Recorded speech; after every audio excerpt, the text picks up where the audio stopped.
What I did say to you is that every menopausal woman and perimenopausal proceeds and does it differently, no different than we all did in puberty. So every mature client that you put on your table is going to respond differently to this deeper type of exfoliation. So please make sure that you ask those questions. And I put this slide in, even though we are actually only kind of exfoliating at the corneocytes from the top layer. We are still initiating the messaging systems, which remember I said are slower, and also the wound healing systems, which are also slower. So bear that in mind when you want to look at the results and the person that you're working on. Okay, so that's the first part. Katie, show us the next slide, please. All right, I also talked about this last week.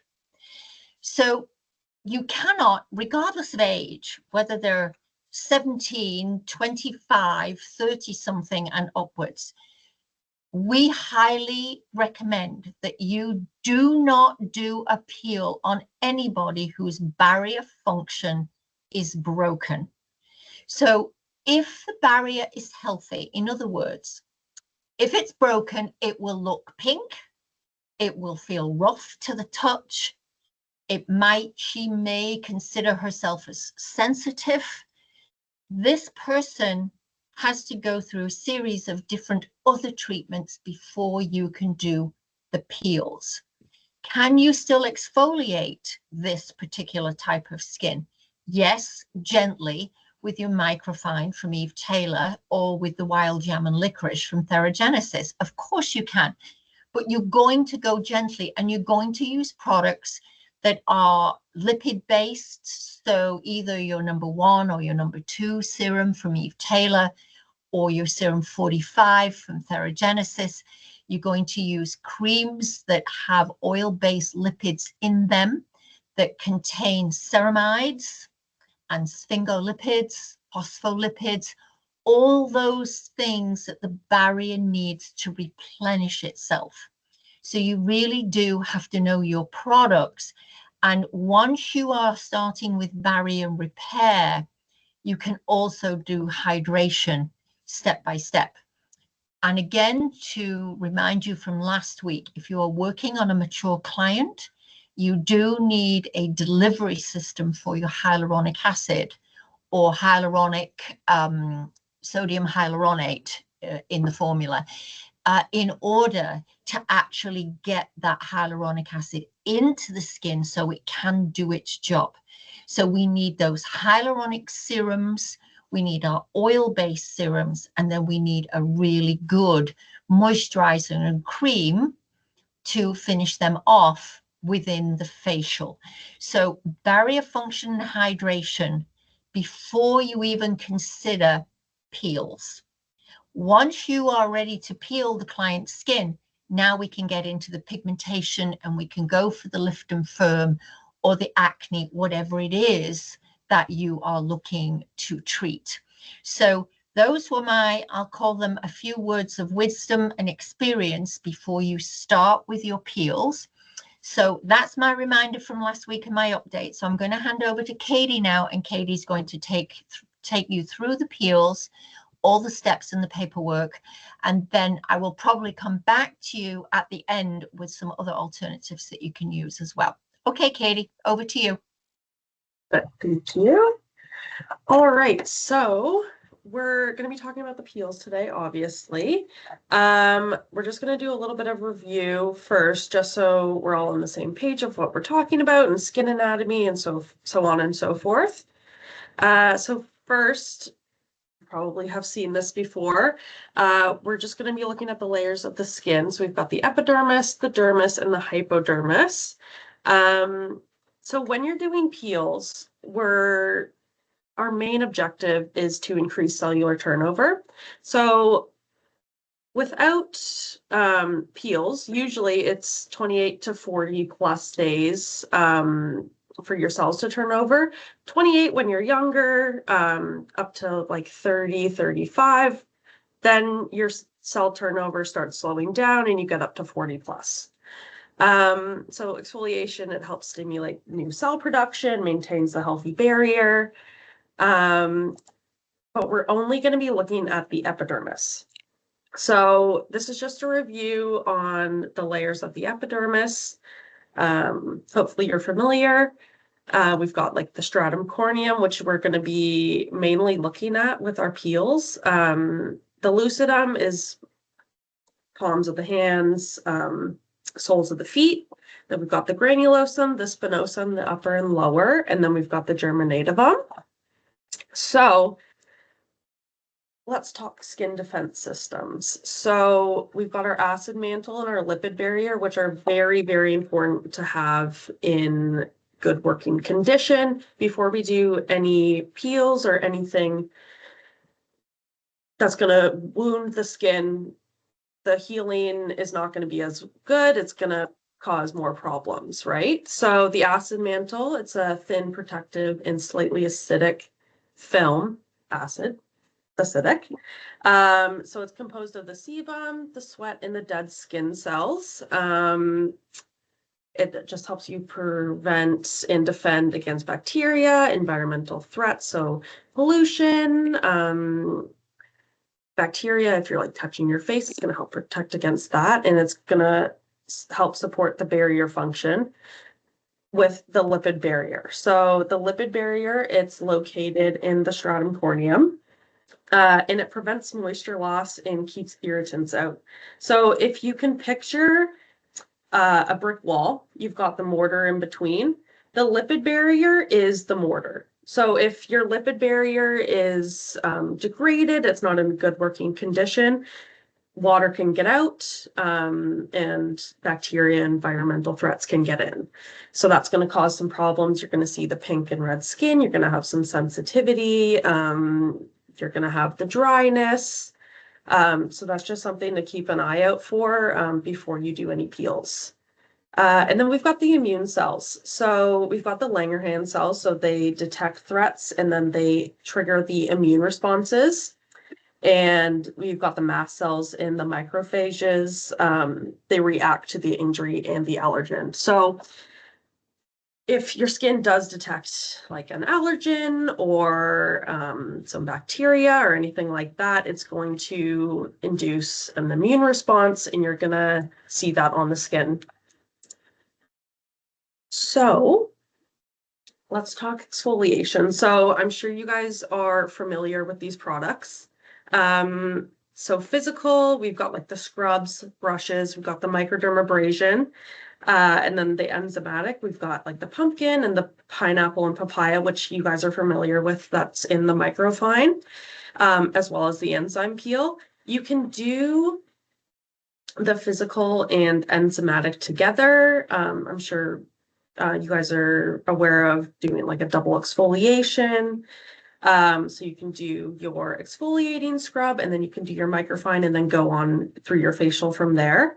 And then we move to the chemical. So this is typically, you see your AHAs, your BHAs, and then your PHAs. These are newer to the scene. These are going to be in our peels. So the benefits for all exfoliation, you've got the increase in cellular turnover, which I mentioned before. This helps with skin prep. Increase the product absorption and product penetration. It's going to improve texture, circulation, help with pigmentation and fine lines. This is only if the barrier is in good working condition, right? As Trish said before. So for the chemical, we just use the acids or the enzymes to break down the cell skin bonds, and then it penetrates more evenly than the manual exfoliation. So using different types of exfoliation really helps. It depends on your client, right? So you might need a physical exfoliation for some clients. You might just need a microfine for your more sensitive or just more sensitive, like you're trying to build up the barrier again with like your microfine. Some clients just need that. But that takes us into overexfoliation. Now, this is a big problem sometimes. Sometimes clients can go home and overexfoliate. I'm not sure if you guys are familiar with the St. Ives, like apricot scrub or something like that. Anyone used that in the past? It's the ground walnuts. It can cause like micro tears. So you really have to be careful on what exfoliator you're using that can cause overexfoliation. So using too many actives as well. So you've got like your retinols, you've probably seen tretinoin or retin-A, it's also called. If you're doing too much peeling or scrubbing, that can cause overexfoliation. Ignoring the skin's condition or sensitivity. This one's a big one. If you're exfoliating too much on a really sensitive skin, they've got psoriasis, eczema, they've got some skin condition and we're over peeling, over scrubbing, that's going to cause overexfoliation as well. So this is going to result in sensitivity, inflammation, imbalanced pH. You get the reactions from the products, which sometimes you see. And then your barrier and cellular damage. So we really want to treat the skin gently and allow time in between treatments for the skin to heal. So this is just taking a look at the common chemical exfoliants that you're going to see in products. We've got the glycolic acid, which is great for pro-aging, anti-aging, smoothing the fine lines, for like dull textured aging skins. We've got your lactic acid, which it's going to give you a gentle exfoliation. It's also going to help with your hydration as well. So this is great for dry and sensitive skins. We've got our mandelic acid, which is brightening, antibacterial. It's great for acne-prone skins, which we will see in one of our peels, and I will explain further. But yeah, hyperpigmented, acne-prone skin types like that. We've got our salicylic acid, which is our BHA. So this one is liposolvent. So it penetrates the congested pores. It's going to help with oily, congested skin, acne-prone skin as well, depending on the acne type, but mostly oily, congested skin types like that. And then we've got our enzymes. So this is also going to give you a mild exfoliation.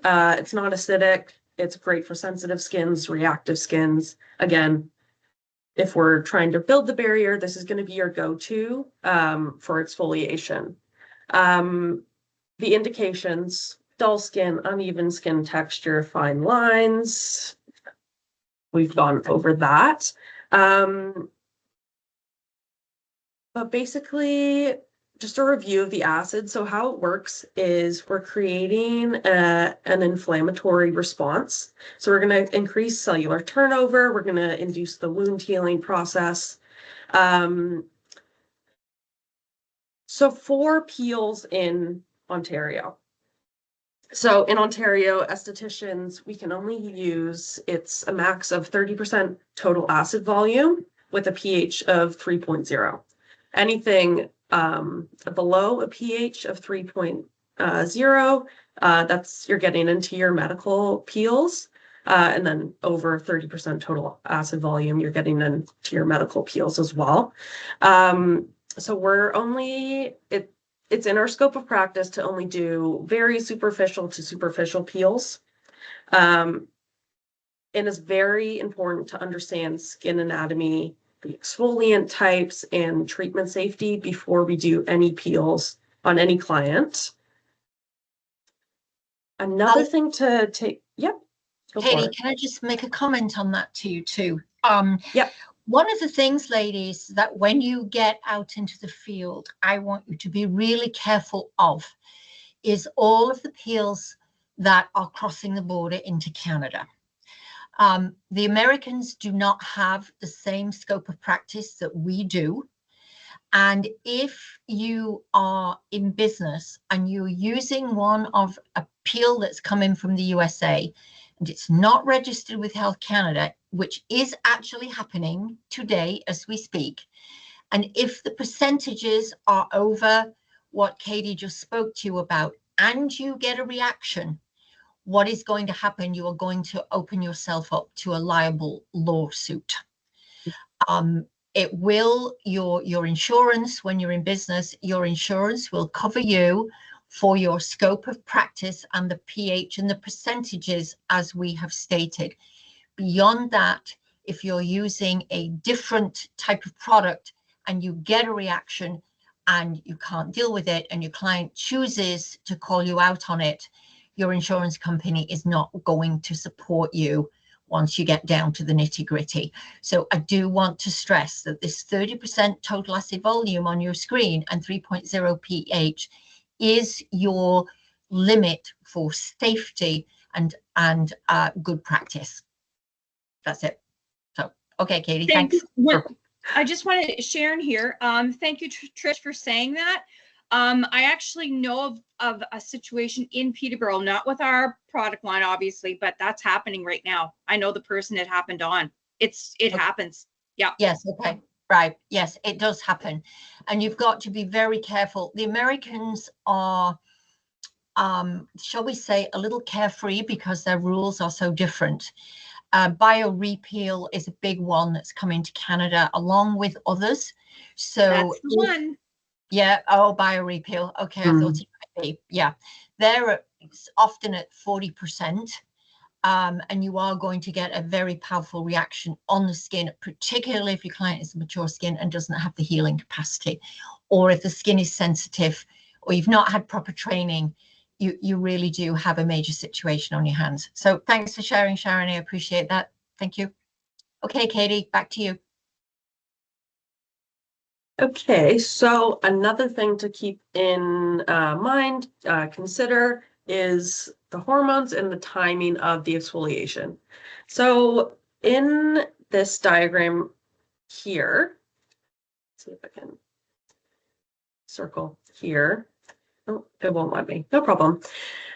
Okay, so talking about hormones, we've got your estrogen, which is responsible for increasing collagen and hydration.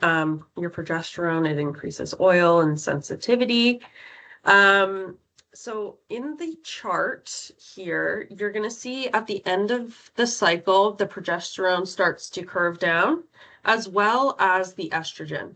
So on both the estrogen and progesterone is on the downward trend, you're going to have a little bit more sensitivity. Your healing, your wound healing process, it's not going to be as effective.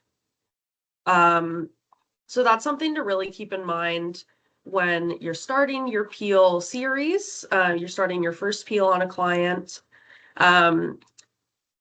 It's not always like a deal breaker. I think it's just something to talk to your client about. If you notice in their previous facials that they do get a little bit more sensitive up to menstruation, you might want to consider that as, we'll move the peel to next week so we're not putting too much impact on the skin at this point, because the wound healing process isn't going to be as effective and it's not going to give you the results that you need or what the client wants and looks for.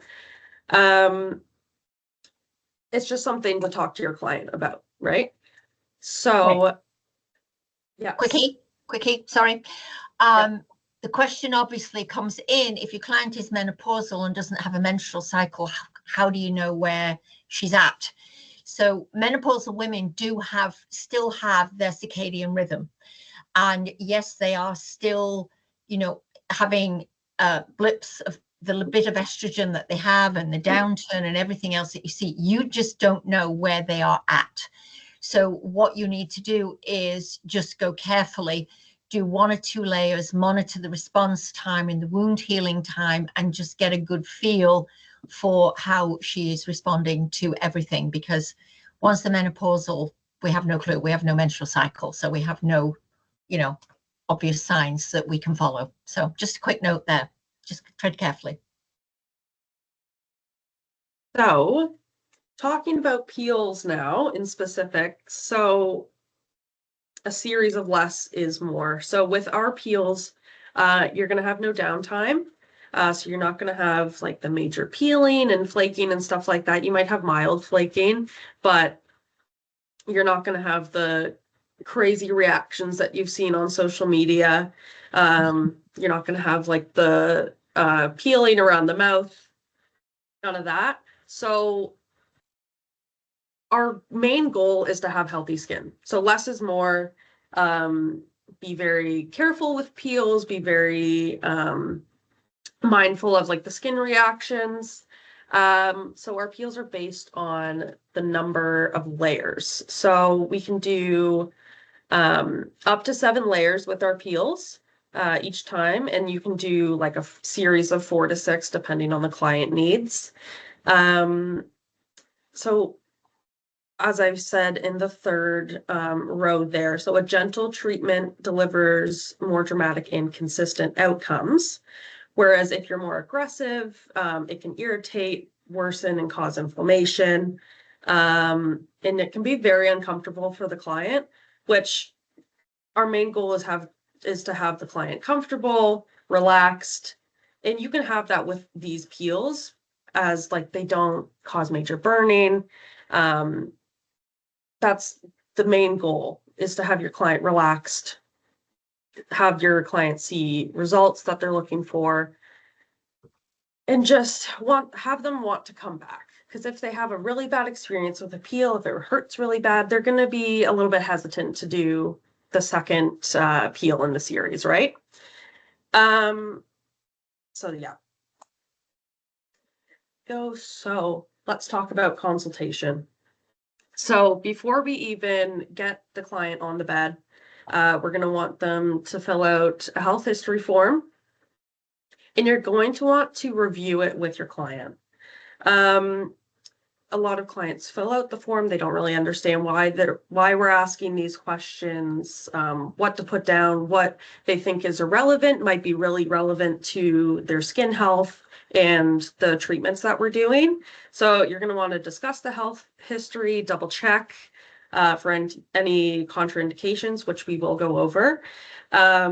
Just review the process of the peel. See what their expectations are, their goals, talk about aftercare, and then ask if they have any additional questions. Sometimes your clients might not have any questions. They've done peels before, no problem. But some people, this might be their first time and they have questions about what their skin's going to look like and how it's going to feel, and just a whole array of questions that you're going to want to answer for your client before you start this peel. And then once you get your client on the bed and you do your first cleanse, you're going to want to do a visual analysis of the skin. Just make sure the skin is in good working order, the barrier's functioning, see if they have any like cuts or abrasions or just any skin conditions that you should be worried about or would contraindicate a peel. And then you have your client initial all the aspects on the consent form, which I will show you, and then sign and date. This is for your own liability. So it just basically says you've gone over any questions that your client has, see if they have any allergies to any of the ingredients. I will go through it. It's a little bit extensive, but that's just there for the client's assurance, for your liability insurance. It's just keeping everything by the book, keeping your business safe. And then you're going to fill out and have ready the aftercare form for your client to take home. This is very important. There's a section, at least with ours, we have product recommendations on the side. You can write down any product recommendations for your client. Even if they don't buy it with you then, they can come back, be like, oh, like I really like this product. And I have the name of it right here, so we're not having a guessing game. It's going to help with your retail sales as well. Okay, so the don'ts of professional exfoliation. This is very important. So number one, never do a peel on the first visit. If you're just meeting this client today, absolutely no peels. you don't know how the skin's going to react. You don't know what they've been doing to their skin. They might be using dish soap on their skin. We don't know. We don't know what their skin's going to look like, how it's going to react. So the first time you meet a client, you're just going to want to do a basic facial, hydration facial, maybe a barrier facial, just to see how the skin reacts. We are not doing a peel on someone who's pregnant and lactating. This relates back to mostly the hormones. Your hormones can impact like the wound healing process. You can cause pigmentation. So you can cause melasma as well. A client using retin-A or tretinoin. This is very, very strong on the skin. So they must be off of it for at least 2 weeks prior to the peel. I would maybe go further to a month. But 2 weeks, that's for sure. A client on Accutane. Most of you have probably heard of Accutane.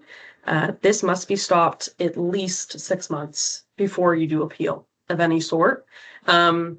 Again, I would go to the farther range of 12 months, but that's just a basic guideline for you. A client under the care of a physician for their skin. So if they're going to a dermatologist or they have a skin condition of some sort and they're coming to you for a peel, I would get physician approval. If you're going to do one, maybe pass it off to the dermatologist if they're with a dermatologist, though. A client with high blood pressure, heart disease, any other serious illnesses, it's just something to consider. With our peels, they are superficial, so you're not gonna have like extreme pain that could cause like the blood pressure to raise or any heart conditions, but I would get GP approval as well. A client with injectables on the same day, even on the same week, I would say no. You say they got Botox. They have a needle in their face, that's a wound. So if you're putting a peel over that, that's not going to be very comfortable for them. Especially like fillers as well. You don't want to put filler over that. Again, wound in the face, and you don't want to move around the filler as well. They paid a lot of money for that, and I think they want it to stay where they put it. So we'll just avoid doing that. I would wait at least 5 days. I would say a week, 7 days. That's a good mark. A client allergic to salicylic acid or aspirin. This is very, very, very rare that you would ever see this. But aspirin, the active ingredient in it is acetyl salicylic acid, I believe. So it's the salicylic acid derivative. It can cause an allergic reaction if the client is allergic to salicylic acid, obviously, or aspirin. So that's just something to keep in mind. And then a client with unrealistic expectations. This one is a big one. Before you're doing a peel or before you're even booking an appointment for a peel, get the client's expectations, because if their expectations are, I want my skin to be like snatched, I want to look like I've had a facelift, and I want all my pigmentation to leave first peel, we're not going to do a peel on them because they're not going to get what they've expected. And they're not going to be happy with the treatment, obviously. It's just really important to keep expectations realistic with your client. You can say it can help lighten pigmentation over the series. But if they think they're going to get a facelift and a clear complexion all in one go, we need to be, yes, Trish. Okay, so I'm going to add to that point. So, yeah. You know, so many clients today with medical spa aesthetics, the way it is, it really is a difficult situation. And all these things, whether it's Botox, injectables, fillers, or whatever, probably aren't going to go away anytime soon. But in terms of them going to one location for those, I want you to remember that that particular salon or spa is going to try to sell them retail products to maintain their fillers or whatever it is. So this is where, if you're going to be successful in business, sitting down with your client and having a good consultation, getting to know each other, but more importantly, is if you are going to do a peel and you want, or a series of peels, and you want it to be successful, you and your client are a team. Remember last week we talked about sleep, we talked about diet, we talked about all of those things that we called epigenetics. So we need the client to have those in place in reality to get the best results for herself, because her body's in good shape. But also then we have to talk about home care. So just doing a peel or a series of peels and not having your client on the correct home care to support those peels, your peels really aren't going to do a lot anyway, regardless of what percentage or pH you were using.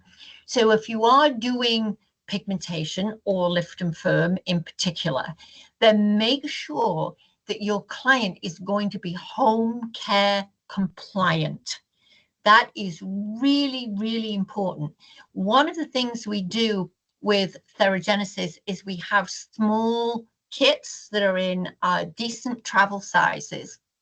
So for instance, if you're doing pigmentation, there is a Luminate kit, and it's got at-home usable acids at a level that will support your peel system. Or if you're doing a lift and firm, we have a Revivify kit that you can use. And what I suggest that you do for good business, if you've got your client to buy into a series of peels, I absolutely recommend that in that pricing, you include the price of the kit. Not, as well as your product and your time, obviously, but include that pricing when you're doing the actual total price of what they're going to pay you as they complete all the peels. That way you can ensure that they have the right product at home and they're using it in between those peels. And if you do that, your peel success is going to elevate exponentially. You will see such a huge difference if you do that. Okay. All right. That's my word on that, Katie. Excuse me. I can hear the last part. Can you repeat, please? What is the key for successful peeling, please? That part. Oh, yes. Thank Okay. you. So the key for getting success from your peels is making sure that your client is on the right home care, because what needs to happen is you have the peel. You're going to wait a few days so that the skin settles down. She needs to hydrate and replace a barrier during that time. But if her goal is to reduce pigmentation, as an example, the TheraGenesis collection has a Luminate kit, which are good size travel combinations. It contains AHAs and BHAs at a suitable level for home use, along with things like licorice root and all kinds of different things that are natural brighteners. So it contains a nighttime product and a daytime product. If you have that kit in place with your client, please include it in the cost of your series. And when she's had her first treatment, she goes home with her kit and a full set of instructions. And that way, over a period of 4 or 6 peels, you are really going to see a much better outcome, because she's participating in the goal that the two of you together have set. Okay, did that make sense? Yes. Thank Great. you so much. You're most welcome. Okay, Katie. Perfect. Okay, so now that we're through the don'ts, let's talk about what to do before a peel. So obviously we're going to have the appropriate training. That's what today is for, and what your in-class peel practicals are for. Having professional liability insurance. This one is very, very, very important. Here at Balnea Spa Products, we don't even sell you peels unless you have professional liability insurance. just because you can do damage with acids, obviously. So that's just there for your protection. A full and complete health history of the client before beginning the peel. I did talk about this before. This is very, very important. You're going to want to keep everything on file. It's just very important so you know what their skin is like before, any contraindications, all the stuff like that. A thorough and accurate skin assessment. So when your client is on the bed, you're going to want to chart anything that you see on the skin. I have a slide later on that shows like a face chart. Making sure that you're accurately writing down anything that you see on the skin. Because then in the future, when you do more peels in the series, the peel series is over, you can see any changes that your client has had to their skin. And going off of that, before and after pictures. Great for social media, great for seeing any changes in the skin. Obviously, get your client's consent. There's also forms that you can make up for like picture releases. It's great for marketing as well. You can see the skin changes. Then you can put on your social media. Hey, look at what this peel series has done. Come get a peel. Patch testing. I haven't covered this yet. You're going to want to perform a patch test 2 days before the treatment. It doesn't even have to be 2 days before the treatment. It could be in the facial that you're doing before you're doing the peel series. So normally in the aesthetics industry, peels aren't really booked like by the client. Usually it's you talking to your client, getting their goals and their expectations of their skin, and suggesting, I think a peel would be a good idea to do to get you to the goal you're looking for. So when you're in a regular facial, you're doing whatever other treatment you've done on this client, perform a patch test. You can do like your peel prep really quick, like just behind the ear. Just do like one layer of the peel, like keep it on for a minute or two, neutralize it, send them home, see how they feel. If it reacts like adversely, we're gonna first of all wonder why, and then we're not gonna do a peel yet because the barrier could be off. We could have an allergy to the peel, but doing a patch test before it helps you have not as bad outcomes, basically, just to make sure that the client is a good candidate for the peel. Again, before and after pictures, as I said, and then you're going to supply the client with the information sheet on the treatment, and then your detailed home care instructions, as Trish was saying, including the aftercare products in your peel series price. Great idea to do. Then you can have like your detailed home care instructions of on day 2, you're going to use this product, this product, this product. It's a really great idea to keep the clients like on track, and then they also don't forget what the instructions you gave them, because sometimes you're in a facial and you're so relaxed and the esthetician's telling you things and gone, forget, I don't know what you said, which very, very common. Consent forms, you're going to want them to sign the consent forms, which we're going to go over. And then the form that she understands the instructions and she doesn't have any questions. We're going to go over that as well. And the last one is gloves. Now, if you're doing one peel in a day, not the end of the world if you don't have gloves. I would wear gloves every time, just if that's just me. But if you're doing more than one peel a day and you're constantly touching the peel solution, your skin, like your hands are going to start peeling, and that's not something we want. So that's just a good idea to wear gloves. And now contraindications. There's a whole list of these. First and foremost, sunburn. It's a wound to the skin. The skin is inflamed. Wound healing process, it's not gonna do anything for you.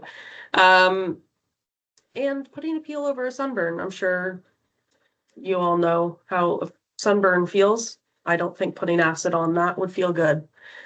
If you have any inflammation, this relates to really inflamed acne.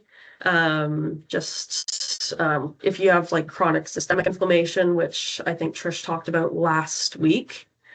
Open wounds, suspicious lesions. So if you see like a mark show up on the face, it's not within our scope of practice to identify if it's possible like cancer or something like that. We can't diagnose, but if you see a suspicious lesion, let's not do a peel. Cuperose skin, which is the really red, and you can see like the visible capillaries. Active inflamed acne is a really important one. You can do it on acne clients if it's grade 1 and 2, but if the lesions are open and we're just in a really active flare-up, we're going to want to focus on anti-inflammatory, antioxidant, just getting the skin calm and ready for the peel before we do the peel. We're not going to put a peel over a really red inflamed skin. Any skin that's very thin, again, visible capillaries. If the client has had a medical treatment like laser, you're not going to want to put a peel over laser. Again, no fillers, any injectables, stuff like that, steer clear. And then frequent use of retinols and acids. You're going to want to have your clients stop using their actives leading up to the peel, especially retinol. You're going to want to stop using retinol like at least a week before the peel. And then medications is a really, really important one. Again, Retin-A, tretinoin, Accutane, we went over. Just any medications that would indicate they have like an autoimmune disease or just like anything that's going to affect the health of the skin. So herpes breakouts. So you probably have had clients or you will see clients that have like a cold sore. Nothing to be afraid of, no problem. Just put Vaseline over the lips. If it's like an active breakout, maybe have them come back next week. If they have any bleeding disorders, again, pregnancy, nursing, if they're going through cancer or cancer therapy, your chemo and your radiation is going to affect so many different things in the body, and peels are a big no on that. You'll probably learn more about that with your teachers, but I have a question, please. Yeah. When you say very thin skin with visible capillaries, it's telangiectasia, no? I'm sorry? Yes. Yes. Telangiectasia. People with telangiectasia in the nose and the cheek is not. We can have peels. Okay. So whether you call it Cuperose or telangiectasia, telangiectasia, yes, is a very difficult situation. And if the nose is red and the cheeks are red and the blood vessels are clearly visible, I would not do a peel. You have a great deal of sensitivity there. And depending on the genetic disposition of your client or their country of origin, some skins are naturally thin And obviously they have a huge circulatory issue going on if those capillaries are broken, and visibly so. So you have to use your background and your training and your knowledge and make a choice as to whether you feel that the condition on a scale of 1 to 10, 10 being the worst, is maybe just a 1, 2. It's a hard and difficult decision to make. I would actually go against doing a series of peels, and instead I would bring it in for more healing facials. And you will see when we get to the end of the PowerPoint, we do have other exfoliating options, which are also very powerful, but not quite as powerful as a series of peels. You also have to remember that telangiectasia, yes, okay, is it environmental? A little bit, but a lot of that is systemic. And it could be an indicator in an older woman that she has a major heart or circulatory issue. In Chinese medicine, anything that is the nose here is actually the heart, is what we look at it as in Chinese medicine. So for me, that would be a big no, or a very well done detailed health intake form before I would actually proceed with that. Because one of the things that happens to mature women, especially when they become menopausal and they're in their 60s, we are actually prone more to heart attack and stroke than men are because of our dropping hormones. And in looking at the telangiectasia, I am not saying that is an indicator of that particular issue, except the nose does represent the heart in Chinese medicine. So I would probably get some kind of medical approval, or, you know, is she on medications for that? Certainly be hesitant and do a deeper dive, please, depending on the degree of telangiectasia present. That was an excellent question. Thank you. Thank you so much. You're welcome. Yeah, so another thing you're going to want to look out for is heightened allergies. This can sometimes indicate a compromised skin barrier. They're more likely to react. So this is going to be repairing the barrier, doing barrier facials, really hydrating the skin, and again, doing a patch test. It's not necessarily a contraindication. It's just a warning, a heads up. Let's think about this. Let's do more digging. And then a history of keloid scarring or like hypertrophic scarring. Again, you're making an injury to the skin. So if they've got a history of that kind of scarring, something to look out for. And I think that is it. So, and autoimmune diseases, you're looking more at like lupus, psoriasis, stuff like that. It may increase the risk of flare-ups or poor healing.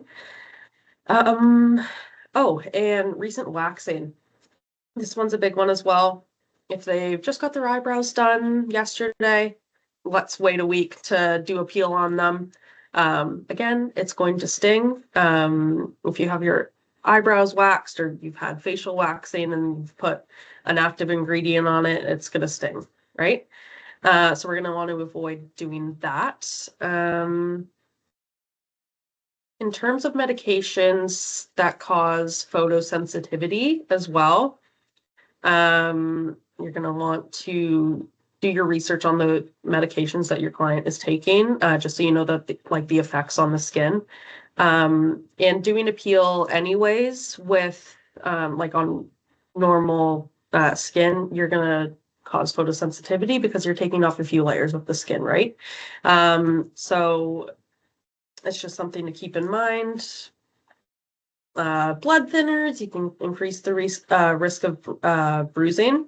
And then steroids, they thin the skin, impair the healing. That's pretty much it. And then let's talk about the forms to fill out. So the three major ones, we've got our initial health history, which I have spoken about. We've got our consent form and our aftercare pamphlet. I will go into the health history form. So this isn't the complete health history form on your screen. I'm sure you guys have your health history forms there at the spa. This particular page that I'm showing is very important for peels.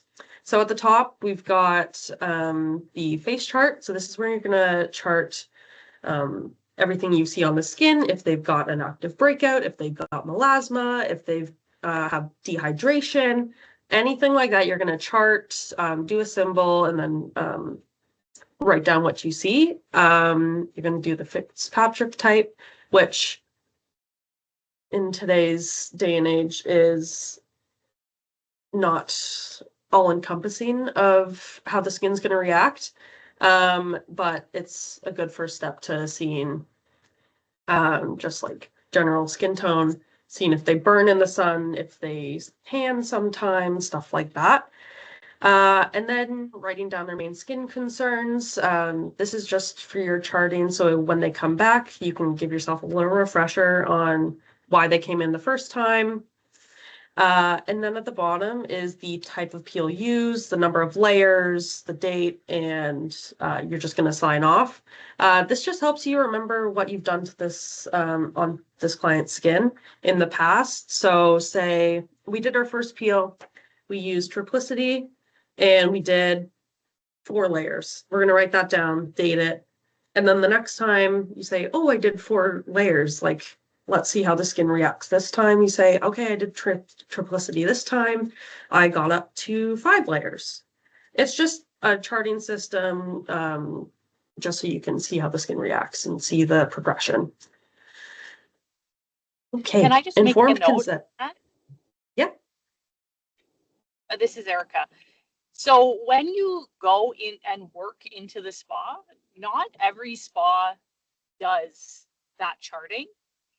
And we do it in the school, and we teach you that way because that is the correct way. That makes you a better esthetician. Everything that, like, I cannot stress how much that charting is important. It is extremely important because you do not remember what you did last time. I don't care if you have the memory of the best memory in the whole world. You cannot remember. And the client doesn't know either. And it's extremely, extremely important. So when you get into that habit, if you go and work in a spa that doesn't do that, be confident enough to say that this is what we should be doing. We do need to do this. That's it. Exactly. Yeah. So even going back to the health history, like, it makes you look like a better esthetician as well. You remember what you've done on them, even in your notes. Like, there should be a note section at the back. You can write down, oh, they're going on vacation. They're going here on this date. And then when they come back, you can ask them about it. It just helps with client rapport. And it builds the relationship, and they're more likely to come back to you, right? So informed consent, this one is very important. It's kind of hard to see. I'm not sure if you guys can read that on your screens. This basically goes through everything that you need to cover. All right, so we've got, I've been given the skin history questionnaire. I've read and answered all the questions.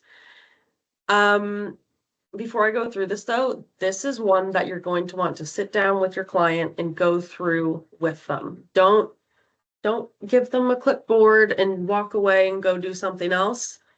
Sit down with your client, go through it, because then you can say you saw them initial it. If they ever come back and say, you didn't do this with me, if I sat with you and we filled it out together. It also helps with like client questions. They might have a question in the moment, and if you walk away and leave, they aren't going to ask you that question, and they might forget when you come back, right? So you're just going to want to be present, go through it with them.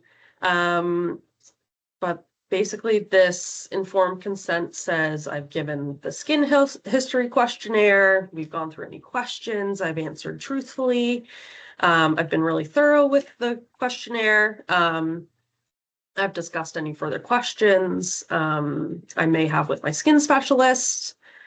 And then it's saying like, you as the skin specialist has answered all the questions that they have about aftercare.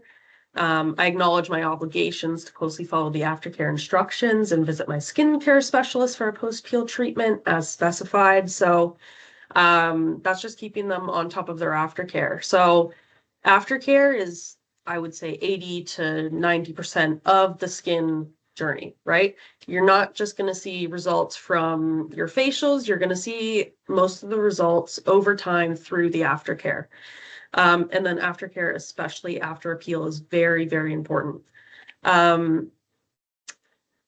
So they're also acknowledging that they're aware of any possible allergic reaction, although very rare. Just discussing like such reactions that could happen. You're also going to tell them about what they're going to feel in the peel. So with the peel, you've got your scale of 1 to 10 on like a pain scale. The max that, don't tell your client this, obviously. It's like the max you're going to go for is like 4 to 6 on their pain scale, right? The reason I say don't tell the client is it's like, oh, once you get up to a 4, like, let me know.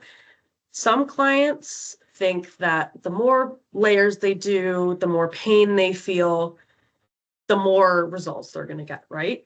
So just be like, on a scale of 1 to 10, like, how does it feel on the skin? You're going to tell them before the treatment that it might be a little bit tingly, you might feel like a slight, I wouldn't even say burning, just like tingly, itchy, like a little bit of heat, stuff like that. But they're not going to feel an immense amount of pain because this is a superficial peel, right? And if they are feeling a good amount of pain, they're up to like a 7. We neutralize the peel, get it off their face, put a cool towel on, we're cooling down the skin, neutralizing the peel, and then we go from there, right? Back to the consent, you're just advising them that the treatment's non-invasive, it's a light epidermal exfoliation. Basically, like the use of the ingredients stimulates the skin to produce new cells, new collagen formation. You're just going over what's going to happen to their skin. You're acknowledging that they haven't been using retinol, Retin-A, Renova in the past 2 weeks. Not on Accutane for 6 months, preferably 12 months if we're dealing with that. And if they're prone to cold sores, the treatment could cause a flare-up. So that's important with the Vaseline around the lips, just avoiding the lip area because it could cause a flare-up. And if someone's prone to cold sores, they probably don't want a flare-up, obviously. So just being careful around the lips if they are prone to cold sores. Yeah, just they're going to experience a mild tingle, a sting, maybe a little bit of a burn. The skin might appear like pink when you are in the peel. If the skin starts to turn red, we neutralize, we get the peel off. Mild pink is okay. You are causing a wound. So the skin is going to react a little bit. But if the skin turns red, we neutralize and we go from there. All right. Yes, Trish. I think just to kind of put that into a bit of a nutshell, that mild or soft pink is acceptable, but that is an indicator to stop. Hot pink, you've gone too far. And if it's red, you've gone way too far. So please do judge not only what your client is telling you on a scale of 1 to 10 in terms of her discomfort level. A 5 or a 6 on the discomfort level out of 10 is acceptable if you are, into the series already. That's okay. But I also want to let you know that as you go through your series, the skin becomes stronger. And in actual fact, that number on the discomfort level may appear to drop, but don't be confused by that. So if you're on peel number 3 of a series and she went from a 5 discomfort to a 3 discomfort, that actually tells you that her skin is getting better and stronger and the peels are actually working. So be careful that you don't get carried away and go too far where you get to that hot pink too fast. And it also really does come down to watching the body language of your client. And she can tell you it's a discomfort level of 4, but if she's got her fist clenched and she's holding onto the sheets on the bed and she's gone rigid, you know she's not telling you the truth. She's experiencing more pain than a 4. So be aware not only of the color of your client's skin, of her answer to discomfort on a scale of 1 to 10, but also her body language, because we do have women who go, yeah, I can take this, bring it on. You know, that is not where we need to be as professionals. So use your eyes and listen, and your ears to listen, and make the right judgment call when your client is on the bed. Okay, good to go. Thank you. Yeah, so when the client goes home and they start doing their aftercare, the most people may experience is like mild, like peeling or like flaking, mostly flaking. So I will go over that in the aftercare, but it's just acknowledging that picking or pulling may lead to infection, pigmentation. It's going to have the opposite effect of what we're doing the peel for. Another point, Katie, if I can just speak to that, is, you know, we have become, as Canadians, a very international demographic. And each demographic, depending on their country of origin, is going to give you a different number. So believe it or not, the toughest skins on the planet are British, French, and German. British skin to the eye looks quite fragile and pale. And yeah, you can see a lot of capillaries. And we actually do pigment easily because that's not what the British climate is. You know, it's windy, cloudy, kind of rainy kind of climate. But when it comes to having tough skin, my definition of a 3 in discomfort is not another different country of origin or what's the word I'm looking for, genetic disposition that another client has. So do pay attention to that, because as you're doing peels and you go through and you meet all these different people from different countries, you will get used to what a 3 means to a European, or what a 3 means to a West Indian or an Arabic, or whatever it is that you're working on. So every skin type from every nation in the world has a different discomfort tolerance. That's what I want to say, discomfort tolerance. Be aware of that. Yeah. I think I covered everything on that sheet. So if we want to go into aftercare. So let's talk about SPF. Hopefully that we're all aware, SPF is a non-negotiable. Every day, reapplying, especially after a peel. Now, as I said before, we're taking a few layers of the skin off, right? So your skin's going to be more susceptible to UV exposure and damage. And then that's also going to give you the opposite effects of the peel, right? So protecting the skin from UV rays is very, very important. And we're making sure that the client is aware of this. Some clients you'll have won't want to wear SPF, and maybe that's a contraindication for doing a peel on them. You really have to talk to your client, inform them about the damage that UV rays can cause if you're not wearing SPF. Just keeping your client informed most of the time does help you get the results that you're looking for. Another daily lifestyle is drinking plenty of water. Most clients that you meet are going to be dehydrated. Mostly everyone doesn't drink plenty of water, doesn't get enough water. It's going to cause skin dehydration. It's going to impact your barrier.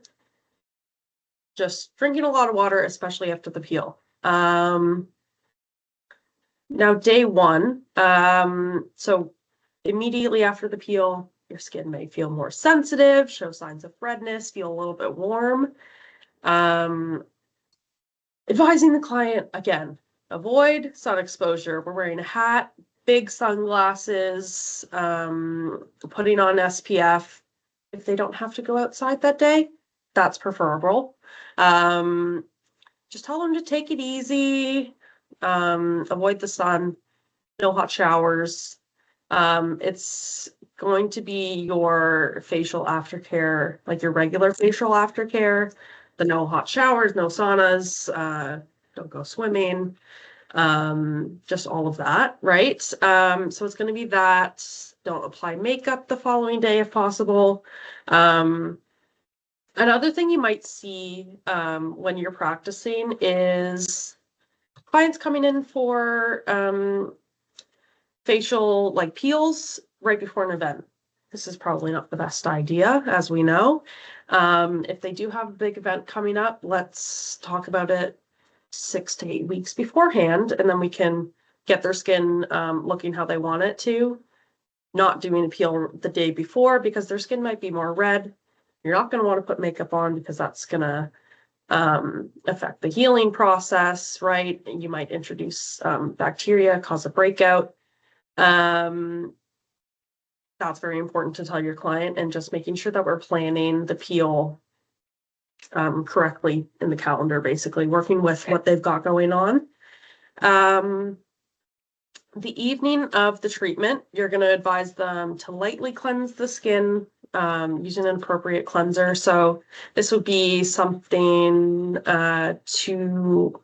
talking about Eve Taylor, we're going to do like ultra soothing, that sort of cleanser, just very gentle, no actives, right? Just lightly cleanse, appropriate cleanser, and then applying your cream, your serum, or your gel. And then I don't know, Trish, if you wanted to go into the epidermal growth factors and the healing on that after the peel. I'm sorry.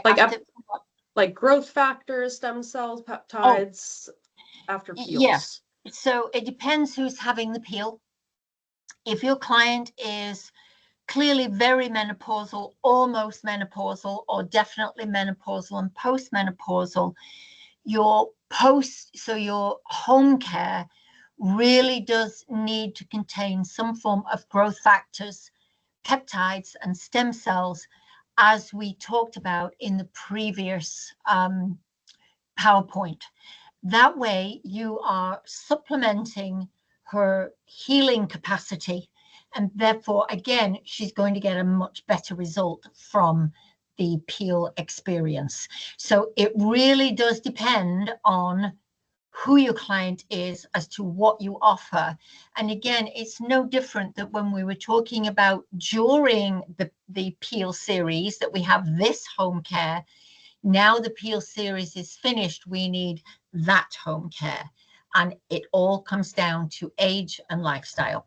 So in TheraGenesis, as you know, when I spoke to it briefly, and you're going to find out next week what those products are, because I'm going to be doing a deeper dive into those cosmetic formulations that we have in TheraGenesis that contain those 3 key ingredients to support declining hormones, but also to support the healing systems. So, and I know that you're just going to love them. What can I say? Okay. And I've got a little sneak peek at the end of some products that we would recommend after a peel as well. So, yeah, so that's basically day one. Again, no Retin-A, Tretinoin, and Renova, AHAs, harsh scrubs, nothing. We're just keeping the skin calm. We're being very gentle and nice to the skin. Just because it did go through like a wound. We're making a wound on the skin. So we want to be very gentle, calm it, heal it, and then we go on from there. Day 2, you're going to do the exact same. So we're doing the cleansing, toning, moisturizing, sunscreen, and makeup. Makeup's fine on day 2. Again, no retinols of any sort, no AHAs, just for 1 week, and then avoiding direct sun exposure. And then if you can look to the side of this aftercare pamphlet, it just has like the purpose of why we're giving the client this information. It's just going to give them the best results that they're looking for, just explain to them why we do what we do, and giving the client this aftercare form helps them remember what the aftercare is. It gives them something to work off of if they forget. But basically that, I will show you, there's a lower half. You do see the product recommendations on the side there. So I referenced this before. This is a great tool to use for retail sales. You've got, if you are doing your peel series and you're including the aftercare kit in with the price, that's great. If you don't have that, you can do your product recommendations, because sometimes your clients have products from you from before. So say they already have the microfine and they're looking for a new SPF. You would write down in the SPF, I recommend the Daily Defense SPF 50 from Eve Taylor. We've got the Enviro Defense, which is also an SPF 50 from TheraGenesis. It's just a way to write down the name. If they don't want to buy it then, they can buy it later. It's going to help with your retail sales. It'll help with them remembering what you recommended. Even just like writing down the cleanser that they already have for their reference. It's great. You write down their cleanser, the exfoliator. It's like, okay, use ultra soothing cleanser. You're going to use the microfine. You're going to use the soothing toner or the ultra soothing toner. You can send them home with the hydration serum from Eve Taylor, the advanced serum. You can send them home with number 1 or number 2 aromatic serum.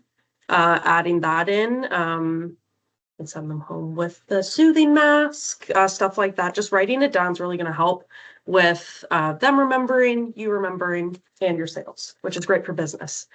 I already went over day 2. So day 3 to 10. So again, you might experience mild shedding. I would say like flaking, most likely. If they do experience that, remind the client not to ever pick at it. Don't pick at it. Don't pull at it. I know it's tempting.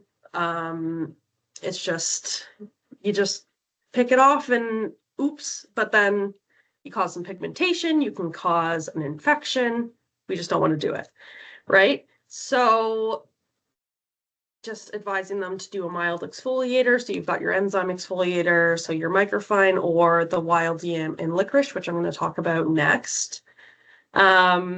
Just to gently buff away, lift the skin cells to minimize the look of uneven texture, and then going on with their skincare regime and wearing SPF daily. And then once a week, you're doing like your nighttime skincare routine. Do like follow your cleanser and exfoliator, do your serums. You're just going to write it all down for them, right? Let's talk about the wild yam and licorice. Now, this one,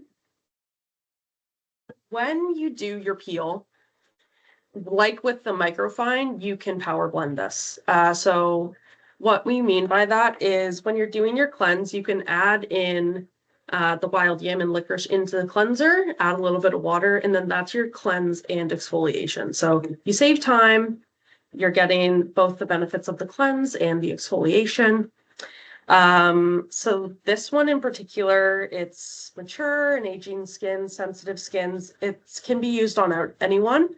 So you've got your enzymes in there, and you also have your BHA, which in this case is the salicylic acid.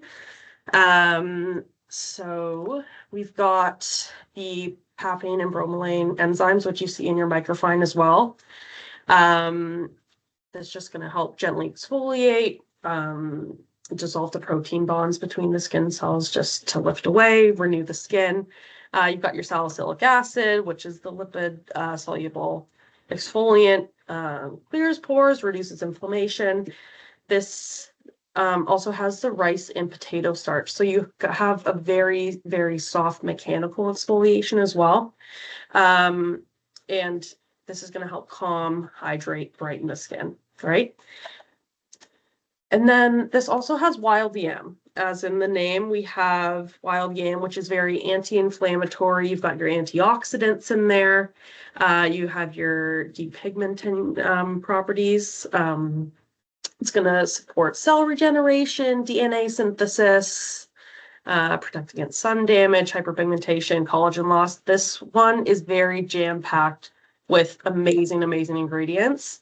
So you've got your bladder rack as well. So this is your brown algae. It's going to boost hydration, collagen synthesis, delay premature aging, and it's packed with antioxidants, right? You've got your burdock roots. It's going to help enhance the cellular matrix metabolism as well. And then pro-collagen production. This is basically just helping the skin stay healthy, hydrated, increasing collagen. And then we have our licorice root. This is an amazing skin brightener. So you've got your tyrosinase inhibitor in this. I'm not sure if you guys have gone over that yet. We have. Okay, perfect.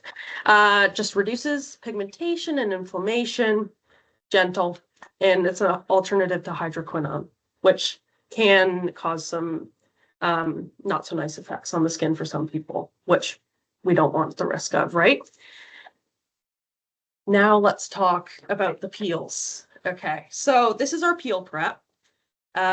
So we've got the glycolic and salicylic acid in it. It's just going to help remove the trace lipids and prep the skin.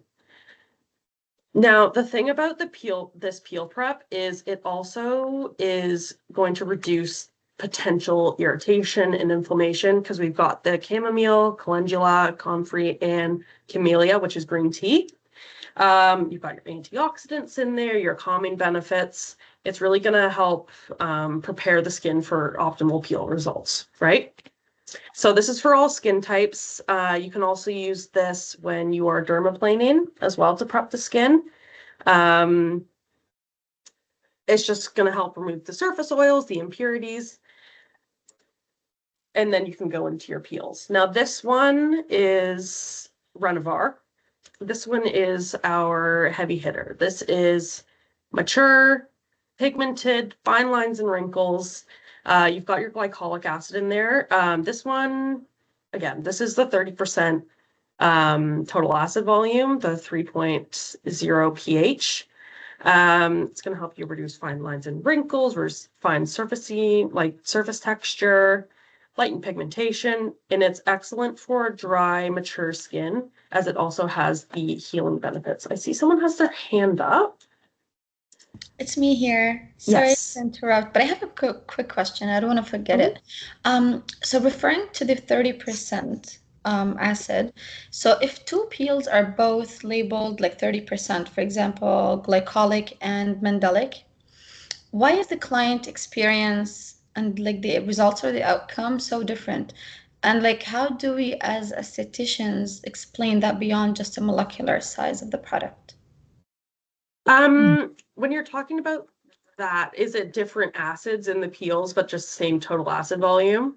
Yeah, like, let's say, like the different types of acids having the same percentage, but still different.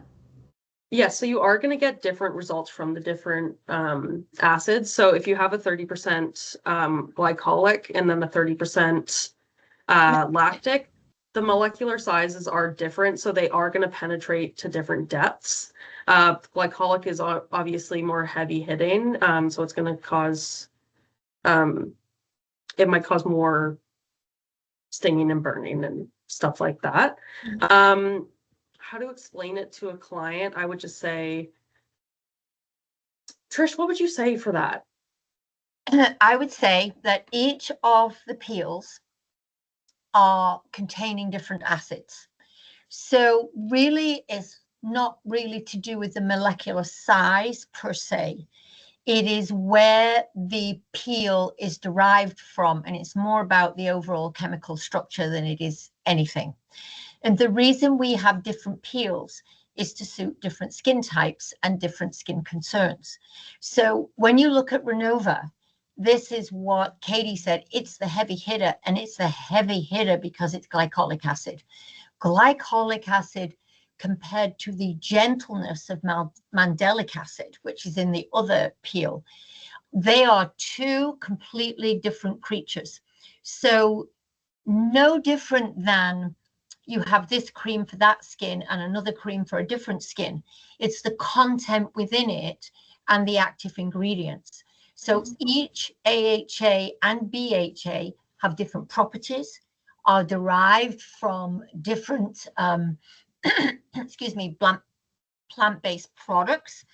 And in putting these peels together, we go for the 30%, but we regulate very, very strongly how much of each acid is actually in the formulation to get you to that total acid volume of 30%. So you've got an actual high performance product.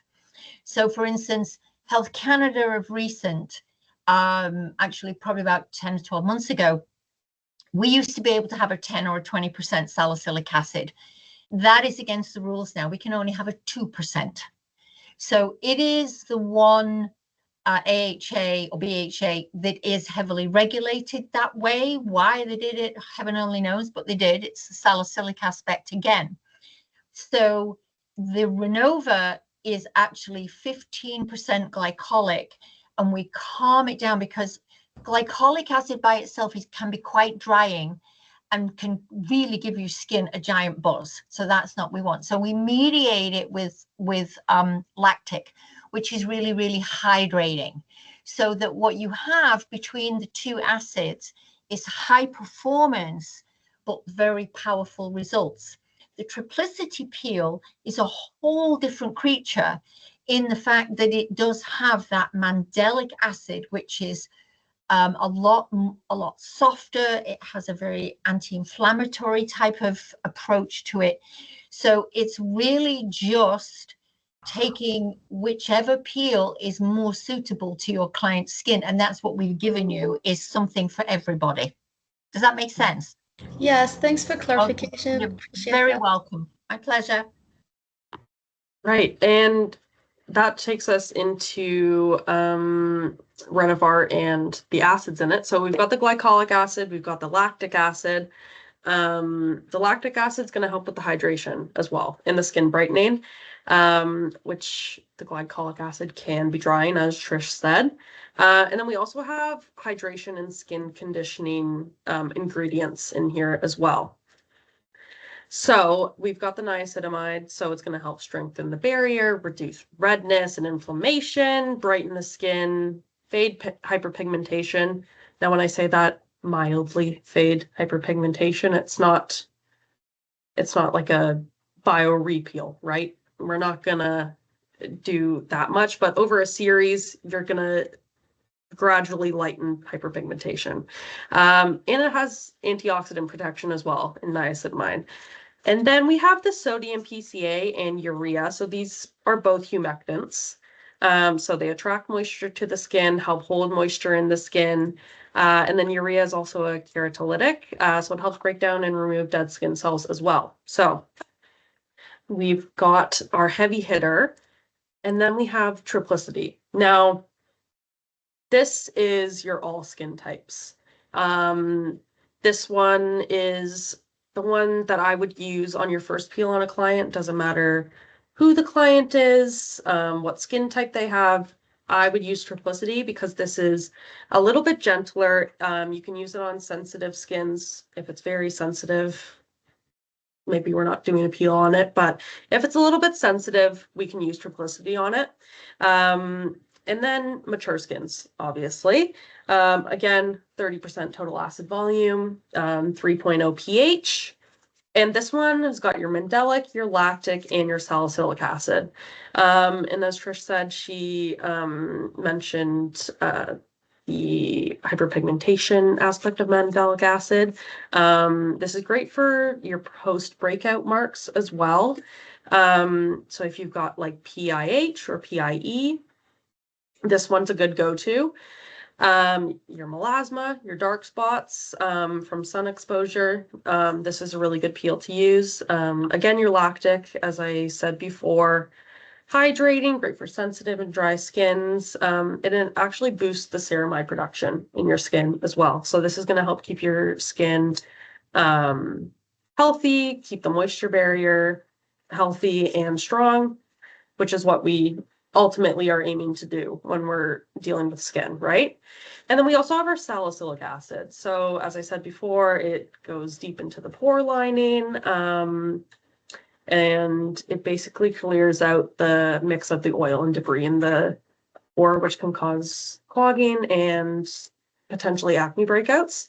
And then we've got the post peel. Now this one, so sometimes you'll see people just use baking soda, which we do have sodium bicarbonate in here, which is baking soda. But we also have added, again, the chamomile, calendula, comfrey, and camellia. So we've got the anti-inflammatory, antioxidant. It's going to soothe and calm the skin after the peel. We also have added frankincense, which is also going to reduce the inflammation and the irritation. And we've got the licorice root again, which we saw in the wild yam and licorice, dermafoliant. It's going to help with brightening, calming, reducing redness and pigmentation. So this one's going to neutralize the peel. Sorry. And it's just going to be gentle and soothing to aid the deactivation of the acids, right? So let's go over a peel protocol. I sent the peel protocol to your teachers, and you should have one in front of you. If you don't, just try and squint and read your screen. I'm just going to go over it. I do have it right here. Basically, yeah, my students have a copy here in Barrie. Perfect. Same in Peterborough. Great, amazing. Okay, so if you want to take a look at that, this basically just goes over our basic peel protocol. We do have different protocols as well with different products of ours. This one's just to give you an idea of what a peel would look like in a spa or your treatment room. I have here, so we're starting off with a cleanse. We've got our essential probiotic gel, or our revitalizing cleanser. Our revitalizing cleanser is like a glycolic cleanser. And then our essential probiotic, it's like a gel texture. It's amazing, amazing, amazing. It's my favorite thing ever. It's great for all skin types. It's really going to help prep the skin. But if you're using Eve Taylor, I would recommend doing your double cleanse with your clear cleanse first, and then, or your micellar if they have like eye makeup on, take the eye makeup off, clear cleanse, and then the cleanser. It could be a serum, but it's in lotions. Yeah, like, so think of ceramide, you know, that CeraVe from you get from cotton. There's niacinamide in there. That helps with hydration. That helps. No problem. Okay. So yeah, so with Eve Taylor, you're going to want to do your clear cleanse and then pick a cleanser that's good for their skin type. So it might be the soothing. I really would recommend like the balancing cleanser if we're doing a peel. If your client's skin is very oily, you can go for the purifying. Or if you have a mature skin, you can go for our the dynamic resurfacing cleanser as well. It's really just up to the skin type and what your client needs, right? And then we go into the exfoliation before the peel. Now this helps prep the skin. I have the wild yam and licorice dermafoliant. You can use the microfine. I wouldn't use any physical exfoliants before a peel. Just being very gentle. Go for an enzyme, basically. So you would do that. You can also power blend your cleanser with the enzyme exfoliant. Speeds up the process. It's really up to you. You can change it up to whatever fits your needs. And then once you've taken off those products, Can you in this- explain Mhm. why we're using that enzyme first? Because some people, like when we're doing a peel, right? Mhm. It's an exfoliation, but why are we using, just so the students know, why are we using Yeah. this enzyme first? What does it do for us with the peel? Yeah, so with the enzyme, it's not going to be as aggressive on the skin, so you're going to keep the skin calm, but you're going to want to prep the skin before a peel. So with the enzymes, it breaks down like the surface layers. It's going to help with the peel penetration as well. And then it's also going to help your peel prep do more of the lipid and dirt removal process as well.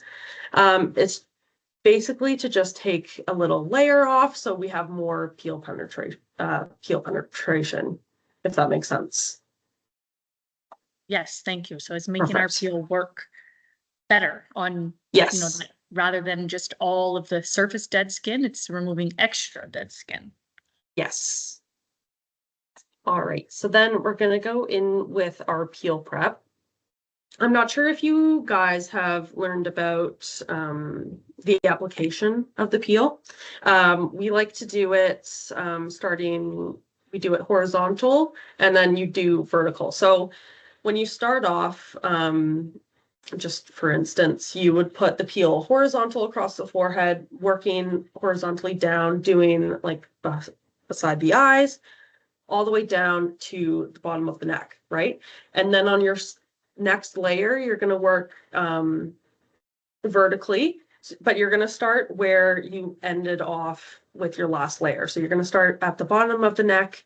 You're going to work vertically up across the neck, vertically up across the cheeks and the chin, and then up to the forehead and doing the nose, right?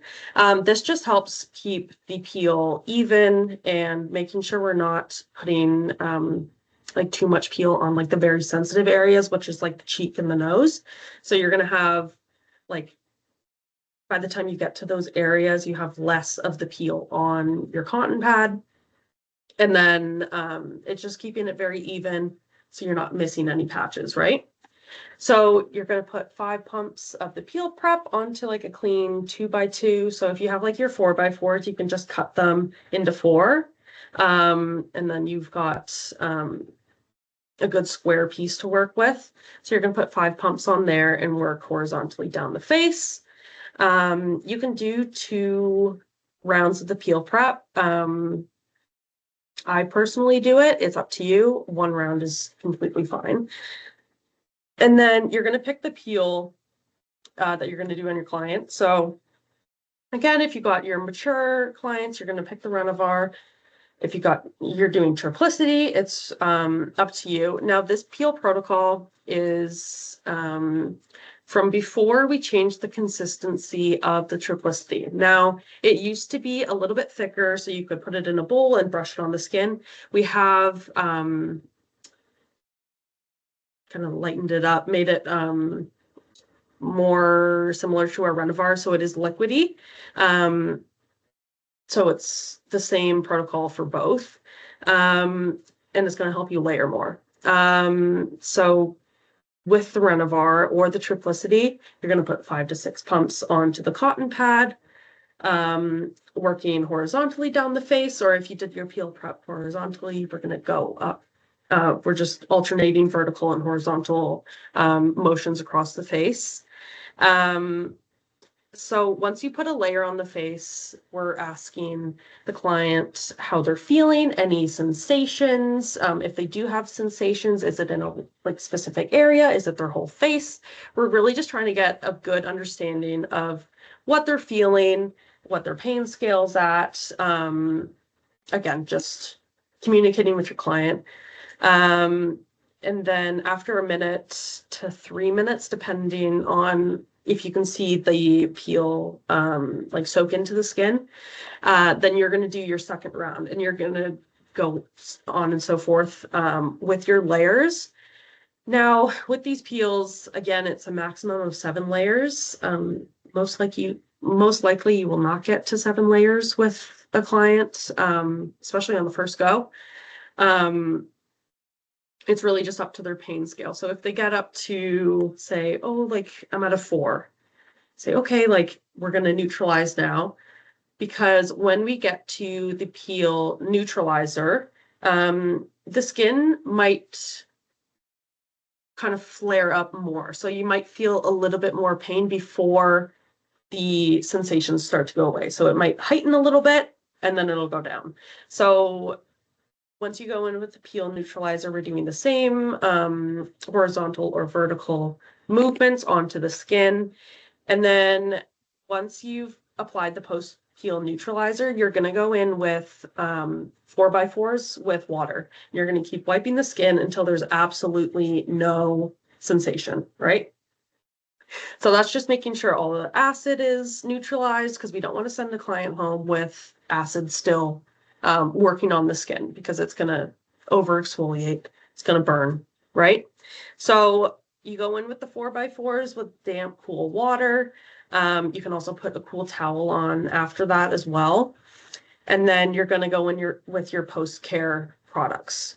So I will get into that. And then your SPF as well. So let's talk about a timeline real quick. So you've got a few options here. Some people do 7 to 10 days. Some people do 2 weeks, so 14 days. This is just a basic timeline for you. So if you do your first peel on a Saturday, you do your mild exfoliation on the Wednesday, and then you do your second peel either the next Saturday or the following Tuesday. Or if you're doing 2 weeks, you do Saturday to Saturday, right? All right, so we've got a few options for like leading up to the peel or after the peel series. This is our resveratrol enzymatic gel peel. Absolutely amazing for basically all skin types. You've got your resveratrol, which can be found in grape skin. Trish talked about this last week, I believe. So it's going to help boost collagen production, keep the healthy skin cell renewal. It's got your brightening properties. It's a tyrosinase inhibitor. You've got your pumpkin in here as well. So it's got the natural enzymes. It's got your vitamin C, your beta carotene. It's going to help exfoliate a little bit, boost the skin cell turnover. Again, antioxidants. You've got your zinc in there as well, which is going to help support healing and prevent breakouts. And then again, we see the bromelain and papain enzymes, which is your pineapple and papaya. Again, they're enzymatic. They gently break down the proteins, dissolve dead skin cells, smoother, brighter skin. And then we've got our lactic and glycolic acids again. In addition to that, we have calming properties as well. So we've got our arnica flower. So it's an anti-inflammatory. It helps with microcirculation, which we will also see this in our recovery serum and recovery cream, which I will mention later, and our calendula camellia. And we've got our panthenol, which is a vitamin with B5. This is just going to help calm the skin, hydrate the skin, support the skin barrier. Trish, do you have anything to add about that one? No, except to say, this was one of the first non-peel products that we brought in, and it is absolutely a stunning product. The outcome is fantastic, along with the product that you're going to see next. So this particular product, if you just want to do a facial, no peels, but a great exfoliation with a great mask and massage, and really kind of do a luxurious facial, this product gives you a really fantastic outcome. It's really great. Perfect. And then we go into the retinol antiox mask. This one I wouldn't use with or after a peel. Obviously, you have the retinol in there and your lactic acid. This one you can use in a retinol facial. It is a 1% retinol in here. You can use it as a standalone. You can power blend it with our retinol 3X, which is our retinol serum. And you can use it in your exfoliation. So you can do a facial with your wild gammon licorice dermafoliant. You can put this mask on next, and then you can pair it with your retinol 3X or a Revitalax serum as well. And then once you guys have graduated, we do have protocols and training as well available for brand partners. And I will have my email up in a few slides, and we can talk about that. But with the retinol antiox, it is a 3-in-1 mask, so it's going to exfoliate, tighten, and rejuvenate the skin. We've got the retinol, lactic acid. We've got the resveratrol there again. We've got the bromelain and papain enzymes. Again, we have our green tea. It's going to be anti-inflammatory, antioxidants in there. And then we have our coenzyme Q10, which, as Trish calls it, the mother of antioxidants. It's great. It's what you actually produce yourself in your own body. Yeah. Yeah. We've got our vitamin E, so our tocopherol, which is oil soluble, antioxidant. It's just going to help with strengthening the skin barrier, moisturizing, soothing. And then, Trish, if you want to talk about tetrahexyl ascorbate. Ascorbate. This is the latest and the greatest form of vitamin C. As you all probably have already learned, vitamin C can oxidize very, very quickly. So we can't do vitamin C as a standalone, or we haven't in the past, because it was a water-based vitamin C. This nice little ingredient came out probably about a year ago. It is very stable, and as you can see from the notes, it is a stable oil formulation, which works really, really well. And as a vitamin C, as a powerful form of vitamin C, it really holds its own in the skin really, really well, and it converts in the skin to what it is that you need for it to take action. So this tetrahexyl ascorbate is the latest and the greatest. It's fantastic, and we put it into this incredible retinol mask, because we actually do in TheraGenesis have a full retinol facial protocol for you when you want to do this anti-aging stuff. So it's great. Okay, time for a wrap, Katie. Yes. So if we just want to talk about post-peel products really quick, we've got our recovery serum and cream. Amazing to use after a peel. It's your first aid for inflamed red skin. It's got your arnica flower in there.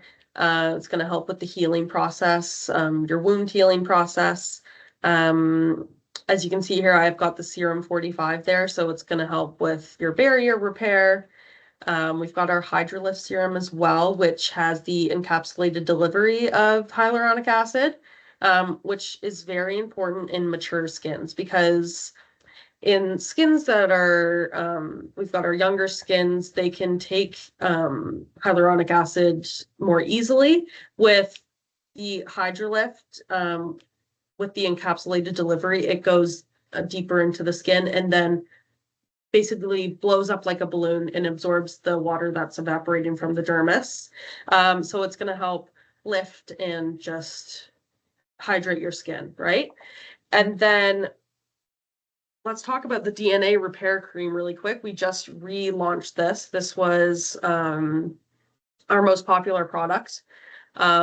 Amazing ingredients. We've got our antioxidants in there, our anti-inflammatories. We've got our blueberry seed oil. We've got Lipids. a whole list of fruit extracts in there. Amazing products for barrier repair. And then we've got our age intensive repair. So this one has your growth factors, stem cells, Peptides. it's peptides, sorry. So this is great for your post-care, helping with the wound healing process. And it's also going to keep your skin moisturized as well.